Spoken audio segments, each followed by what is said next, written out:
Where was I going? I don't even remember where I was going now. I was thinking, poor Alex got in at 3 a.m. this morning, but still made it here. So that's great. And then I sprayed him a biscuit. And he looked a little tired when he walked in. And I was like, I can relate to that a little bit. There was Thursday morning. Did anybody have a problem with this week recognizing what day it actually was? Yeah. So Thursday morning, I was supposed to teach at Leadership St. Bernard, and I thought it was Wednesday. And the guy called me like, hey, you're still on for today, right? And I was like, today? What do you mean today? He's like, yeah, it's at 10:15, and it's like 9:30 right now. I'm like, I got 45 minutes. I don't have anything planned.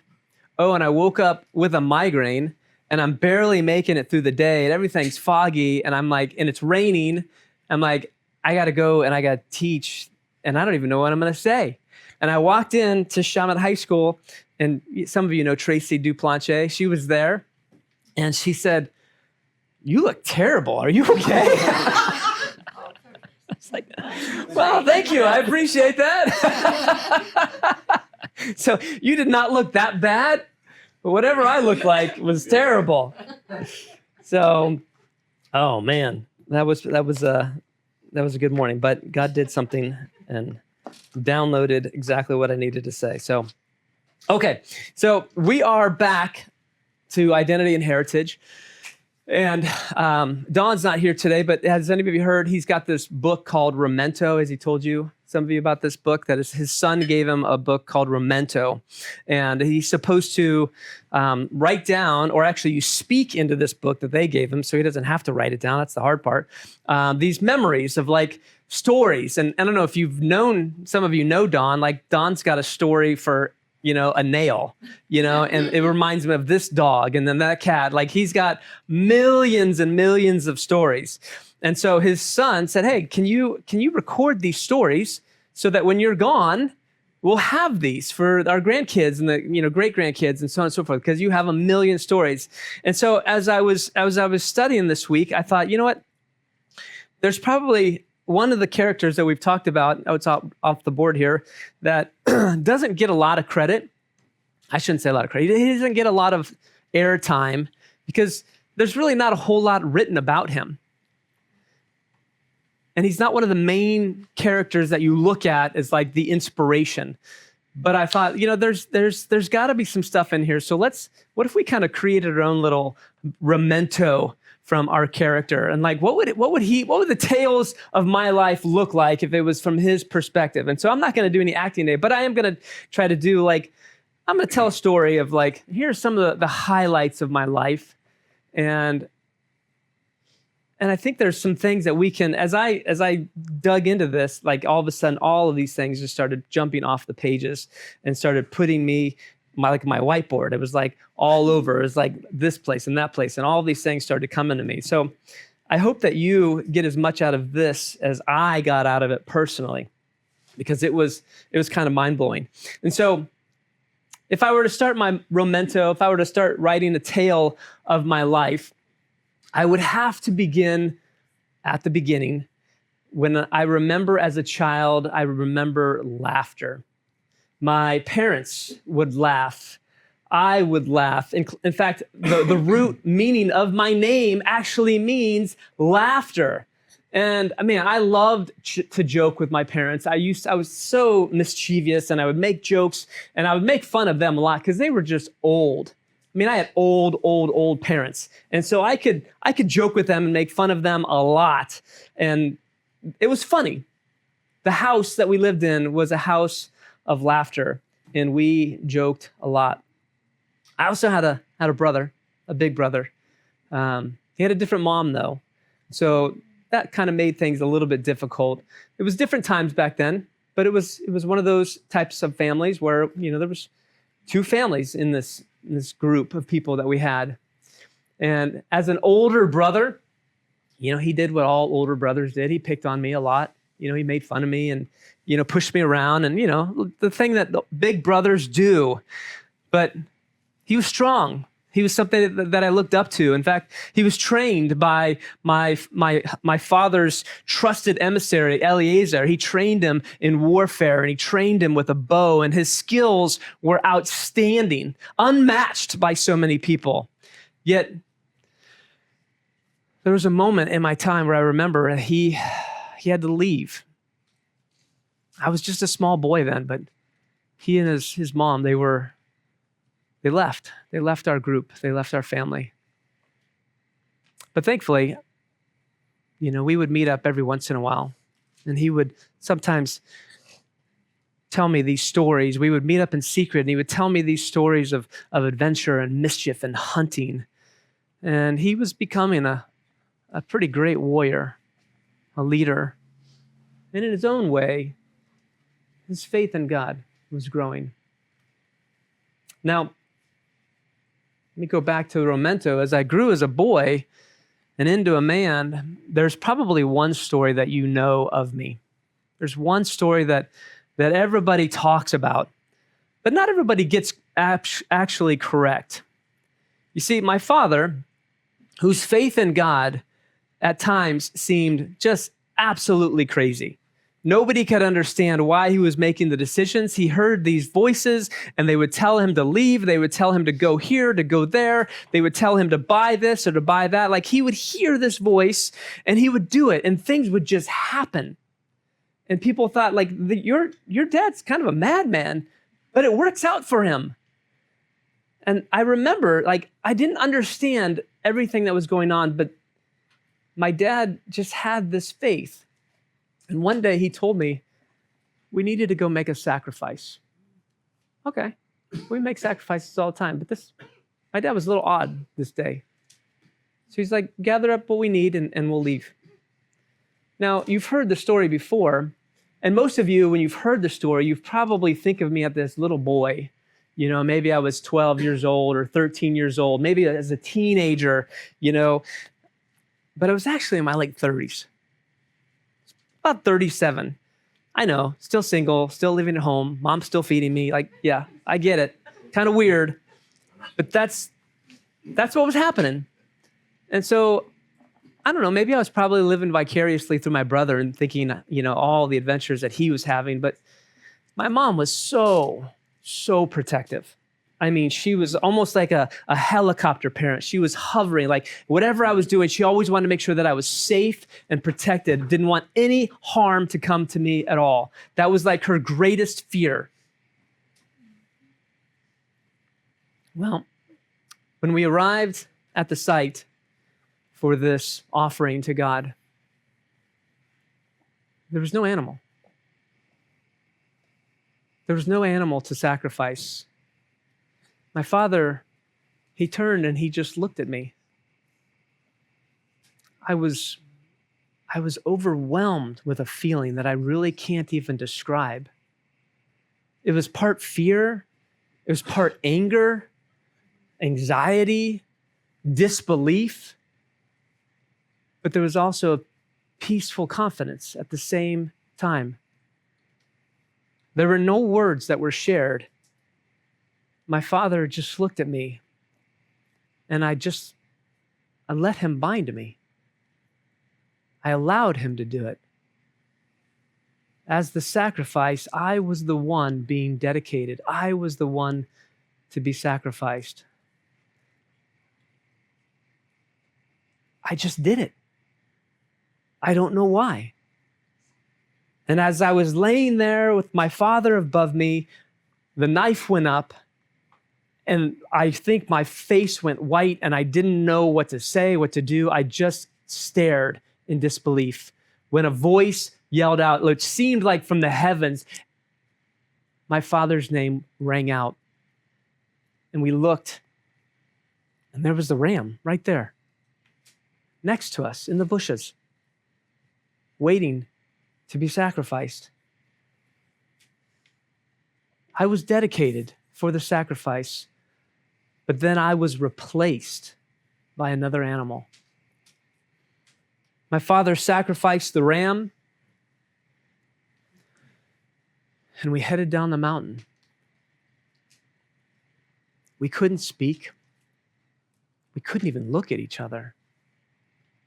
All I could think about was what just happened. I don't even know how to describe it or how to tell the story fully. I can't even explain or understand my own emotions of what happened. And as we got to the bottom, it was then that we separated. He went in a different direction to Beersheba, near where my brother lived, and I went home. I think the news of what happened got to my mother before I did. And when I reached home, she was already in a state of fear, panic, anxiety, worry. I mean, think about it. She was hovering over me my entire life, and her greatest fear was that something terrible or tragic or that I would die. That was her greatest fear. And here I went away with my father, her husband, to be sacrificed. I think the news broke her. She died shortly after that. The pain of my mother's death broke my heart. And in fact, I never spoke to my father again. He died without ever reconciling or ever discussing what actually took place there.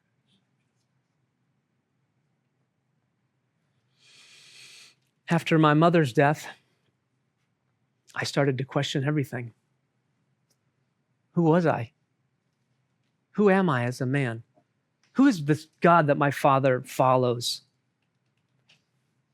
Thankfully, one of our trusted friends, Eliezer, again, he taught me. He said, you need to meditate. You need to dig. You need to search deep within yourself to answer these questions, to ask the deeper questions. So I did. It was in those days that I learned how to dig deep into myself. Shortly after my mom's passing, my father contacted Eliezer and he sent him off on a journey to find me a wife. Because I'm still living in my mother's tent by myself. It was time that I needed a woman. And so Eliezer came back with the most beautiful, stunning woman, still to this day, beautiful. And we stayed in my mother's tent, which brought me some relief. When my father passed away, my brother met up with me and we buried my father together. He was much older now, my brother, yet even though we rarely saw each other, our bond was still alive. And he had forgiven my father, I believe, and me to some degree for what, I think he might have blamed me as well. My family, after that, we moved around from here to there, but we never left the area where my father had raised me, which is now my land. My father left me everything. All of the land, all of the property, all of the animals. He left me everything. And I continued to dig. I continued to dig wells. Digging is who I eventually became, physically and spiritually. I would dig wells for all of these animals, but I would dig deep into myself to continually find out, who am I? And it was in this digging process that I was able to break free from the person my mother and my father wanted me to be. I broke free from the script. I was told, this is who you are supposed to be. That by digging deep into my soul, I found out who the God of creation had created me to become. I was no longer living a script that somebody else told me, this is who you are. I'd finally found, this is who I am.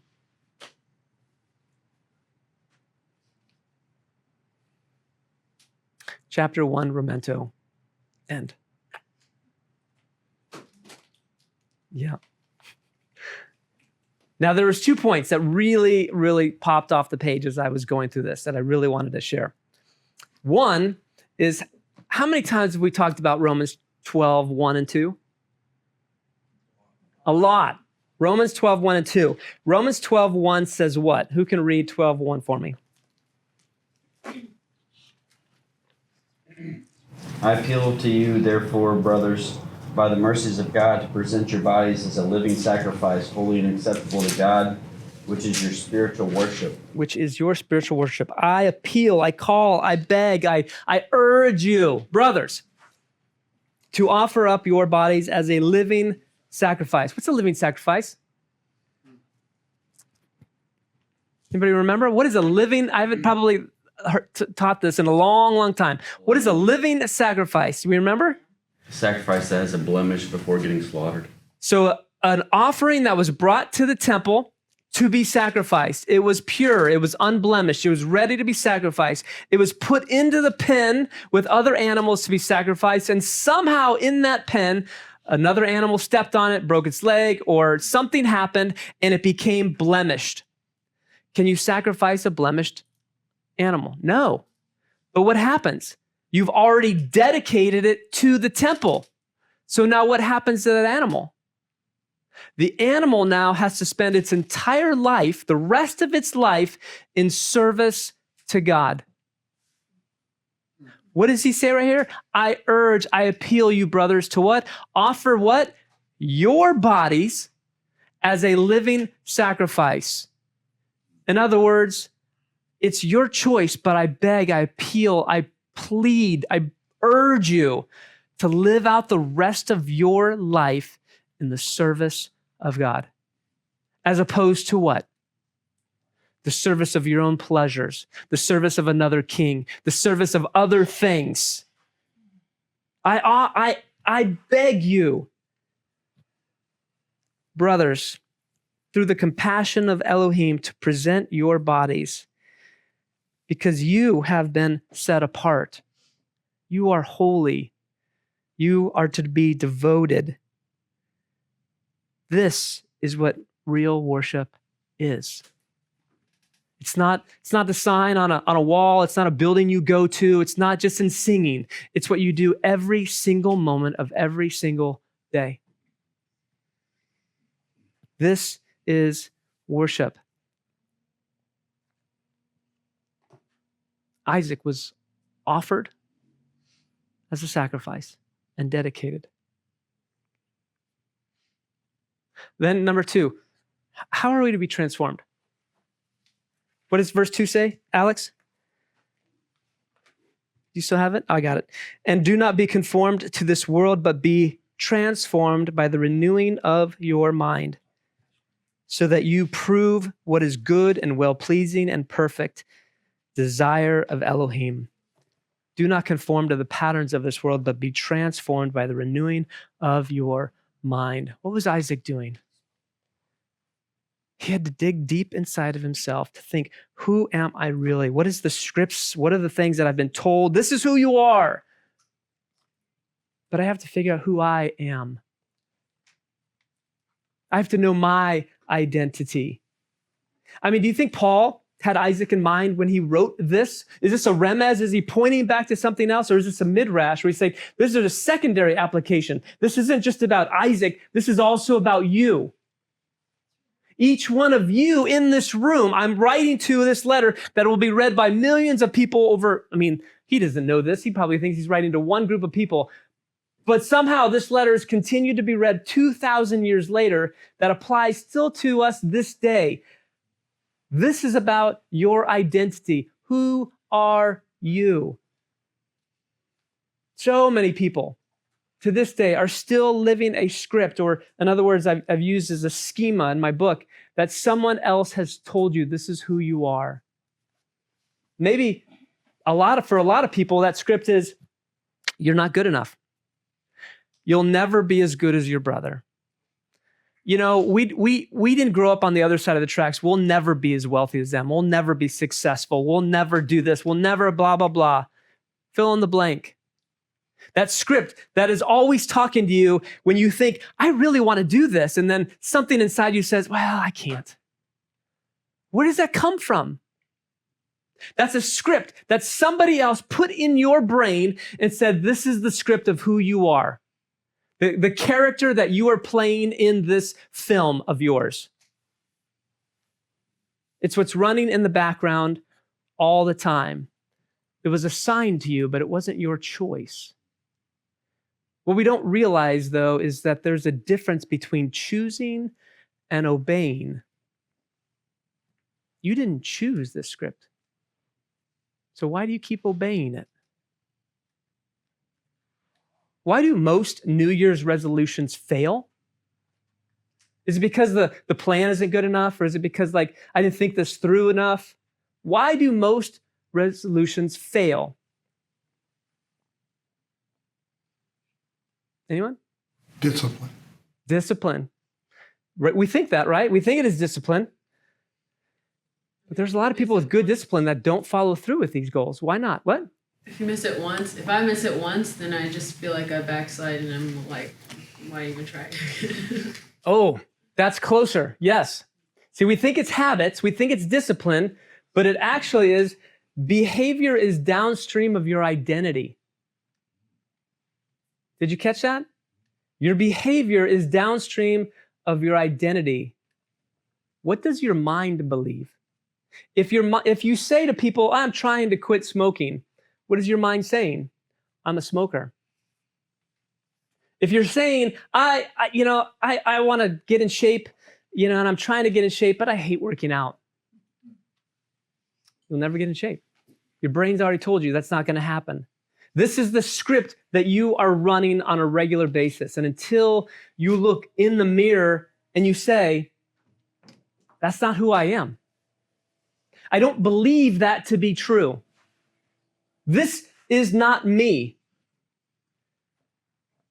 And truly believe that, nothing's going to change. Until you believe or change the identity of who you believe you truly are, nothing will ever change. So who are you? The other thing that jumped off the page as I was studying this was Yeshua was speaking to a group of people on what's called the Sermon on the Mount. You remember we talked about this for several months. We went through this. And what was the thing? Who was he speaking to? Disciples. He was speaking to disciples. Who was listening in? Who is this crowd of people listening in? Gentiles there, weren't On the Sermon on the Mount? I don't believe so. This was Matthew chapter 5. Who was listening? There were a bunch of Jews, but who were these Jews? Do we remember? Galileans. Yeah, not geographically. Think character. Think of what they think about themselves.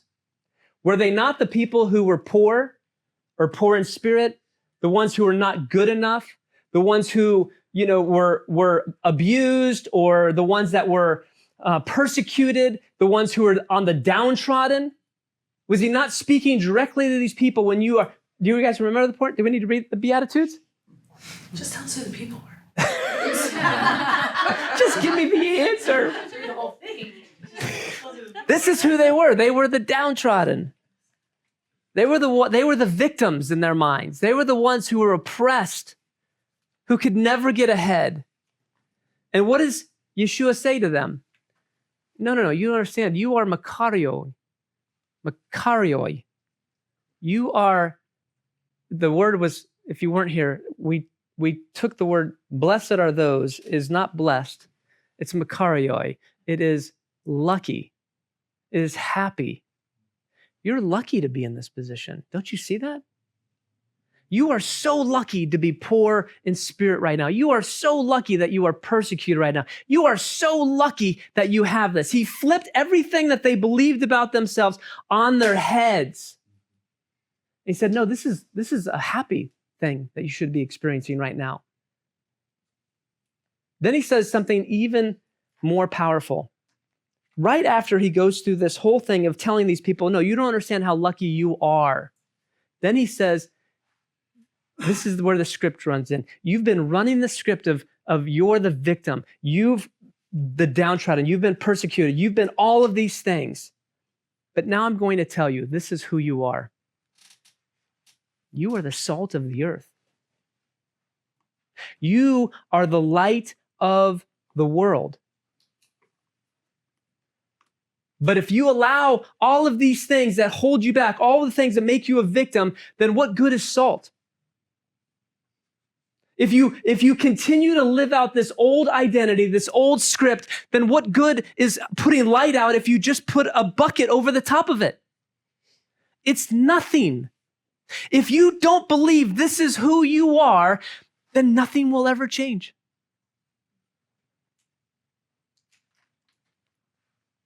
This is about changing what you believe about yourself.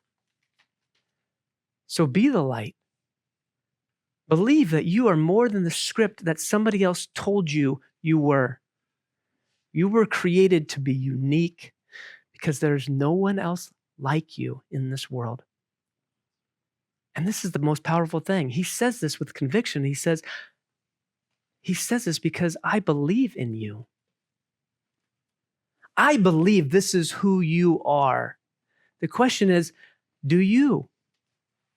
Have you done the work to dig deep into the person who you truly were created to be?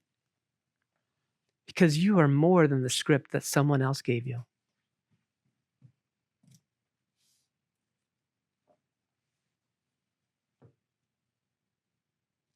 Yeah. Do you believe that about yourself? And what script are you still running from somebody else's blueprint? I challenge you this week to dig and write those things down. When you find yourself in a position, you say, I really want to do this, and then there's something telling you can't. Here's the challenge. Write that down. Write that feeling down. It's telling me that I can't do this. Because the more that you expose that to the light, what happens when you put stuff into the light? Mold or mildew, right? Once you expose that crap to the light, it dies. So don't let it sit in the darkness and continue to run. Pull that out in the light, expose it, and so you can say, write that down and look at it and say, well, that's not true. That's a lie. I don't believe that at all. And the more that you do that, the more that you extinguish all of those negative scripts that are running your life, and you get to continue to pursue and say, no, this is who I truly am, and move in that direction. If you want to. Or you can keep putting the bucket on top of the light and live that way. But I know that you're more than that. Yeshua knows that you're more than that. God created you for more than that. So that's my challenge. Questions?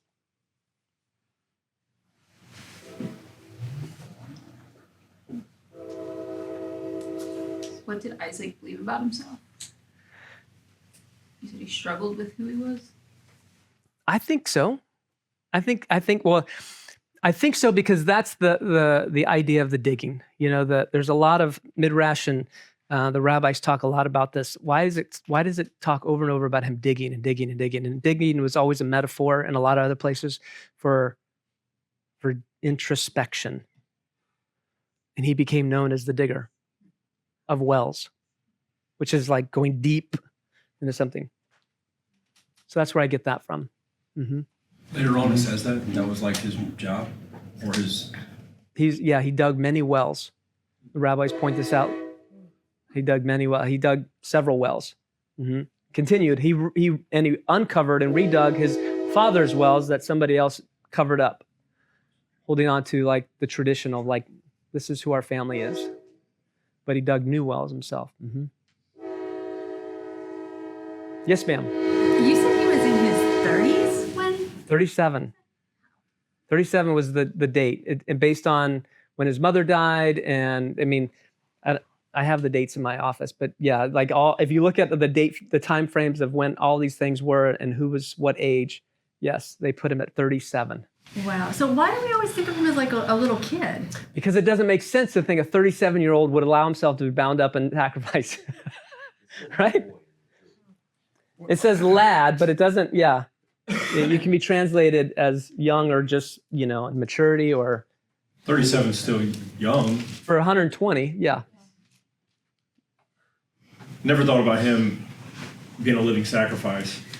And you made me think there could be a lot between Isaac asking him, what are we going to sacrifice, or where's the animal? And he says, God will provide. There's a lot between that moment and then he bound him and he raised the knife. Like, we don't know what was said. Just like you were explaining at the temple, there's a lot said over an animal to dedicate it before it's ever killed. Right. So when you kept saying sacrifice, sacrifice, I was thinking, well, that's the moment of death. But the sacrifice happens in the care and the preparation and the protection of the animal. And then in whatever is stated to bless it to God in like that process, right? Right. So there's a lot to it besides just the bloodshed. Mm-hmm. Yeah. Does it ever anywhere say what the dad felt like? Mm-mm. That was the crazy part. As I was studying this, I'd kind of knew that, but I always made assumptions that there was, like, of course they had talked and they did, but if you actually go deep into the text, it's very silent on, like, there is no communication after that point. Abraham leaves to Beersheba. Communication before. Like what was going on in his mind. It's silent. That's the great thing about the text, is it allows you to think, what's going on in this moment? I'll make this real short because it reminded me of a story. It's a book called The Road. The Road? The Road. Okay. And it happens in apocalyptic times. Apocalyptics. Right. Apocalyptic And times, yes. this guy had one bullet in his gun, and they ran into starving and just a lot of bad things. And then they ran into some cannibals because there was no food or anything. And they were staying in this house, the dad and a son. His son was like 8. And these cannibals all came in the house. So in the dad's mind, he's like, all right, do I try to kill one of those? Or do I pull a bullet in my son's head? Right. It all worked out. But,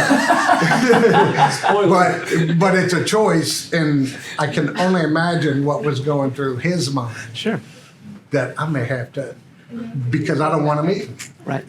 Right. But you don't want him to he had to have some kind of feelings of, oh, sure. I got to sacrifice my son or whatever. So I was just curious if ever, if anything was said about that or not. Mm-hmm.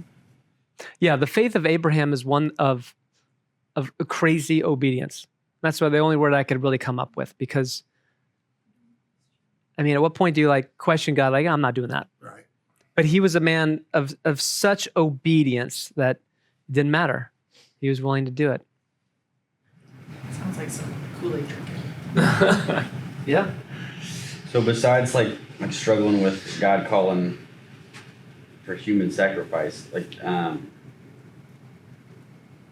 don't feel like God would call. Do you think that Isaac was perfect until this point? Why would? Oh, unblemished? Why would he be? And something happened on the mountain to where he had to be a living sacrifice the rest of his life, and that's what he had to figure out.